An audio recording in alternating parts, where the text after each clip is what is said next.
We are now just under 5 months away from the official release of Star Wars The Rise of Skywalker by writer and director J.J. Abrams and Chris Terrio, as well as creator George Lucas. This is Mike Zero. Make sure to subscribe if you're new to the channel for future Star Wars content. Now, one exciting aspect of Episode 9 is, of course, exactly how the connections to the prequels and the originals will be utilized in this story by J.J. and George Lucas, and exactly how Darth Vader will be looming in the background as a character to really inspire the path for Kylo Ren to the dark side of the Force. Now, these past couple of weeks or so, we've been learning a whole lot more about this film, and when it all comes down to one of the concept art descriptions, this is where things begin to get very intense for the character of Darth Vader in Episode 9. Now, specifically, what's really intriguing about all of this is that a description of Kylo Ren and his Knights of Ren traveling to the Dark Spire, which is said to be a place full of secrets related to ancient Sith and recent Sith Lords. It's described that eventually Kylo Ren comes across the Shrines of the Sith location that is said to be underneath the Dark Spire Castle, where Kylo comes across a large Darth Vader statue that is said to contain many secrets of his past. It's said that one of the devices that Kylo finds within Vader's statue is a device dubbed as the Codex, which allowed Darth Vader to flow walk and time travel to the past to learn the secrets of the power of the ancient Sith. It said that this device was in the hands of the first Darth many years ago, called Darth Andidu, that eventually fell into the hands of Snoke, who handed it down to Vader behind Palpatine's back. It's described that Vader would use the flow walking technique of time traveling to figure out ways through the ancient Sith to bring back his wife Padme Amidala from the dead, and to learn the missing links between the Dark Temples and the power of the Beyond. So let's go over a couple of parts about this. Now, the thing about The Rise of Skywalker that I think a lot of fans are just very, I guess you could say, expressing a lot of mixed reactions on are, of course, time travel and the flash fights. Those are the two biggies right now on the mixed reactions for Episode 9, and whether or not it belongs in the Star Wars franchise. Because if you think about a pretty much unexplored medium within the Star Wars franchise, a lot of that had to do with time traveling, which, by the way, was loosely introduced in the Worlds Between Worlds in Star Wars Rebels, where Ezra Bridger is literally able to explore a different time, where he's able to save Ahsoka Tano from Darth Vader, pulling her through a portal.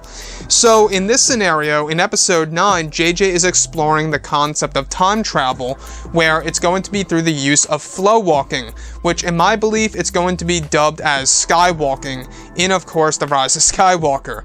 Now, what's really intriguing about this is that Darth Vader was actually said to hold on to this device called the Codex. That's actually what it's dubbed as. That could very well just be a placeholder by Disney and Lucasfilm of what this device is going to be called before the actual final cut of the movie is all well put together again.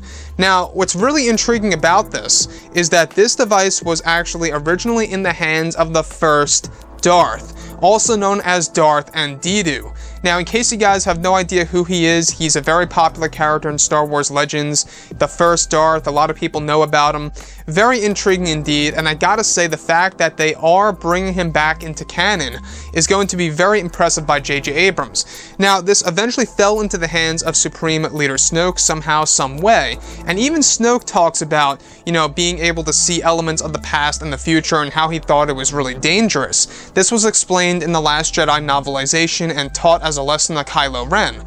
So with that being said, what's really interesting about this particular moment is that Darth Vader uses this device called the Codex to use the ability of flow walking to learn the ways of the ancient Sith, to learn the ability to bring Padme Amidala back from the dead, as a way to find the missing links between the Dark Temples and the power of the Beyond.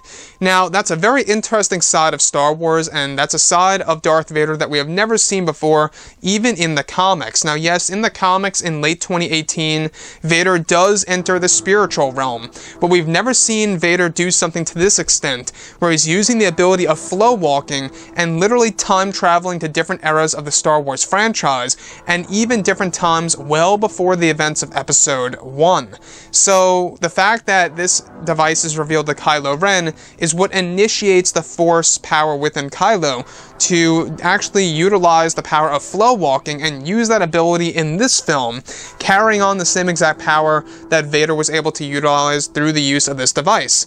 Now, this device was said to be handed down from Snoke to Vader at one point in time behind Palpatine's back, and now you can really see how they're trying to explain the alliance between both Vader and Snoke and exactly what happened between the two characters. And we're going to be learning more about that as we enter into the year of 2020, which is where a lot of canon material is going to drop in the forms of books, novels, comics, video games, the list goes on, really.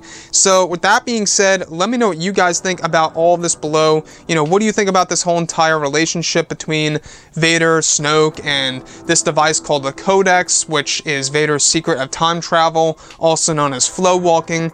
Anyways, guys, drop a comment below. Let me know what you think about all of this in the comments. And if you guys did enjoy the content for today, do make sure to drop a thumbs up on this video to support the channel. I thank you all so very much for the kind support, and I'll catch you guys next time.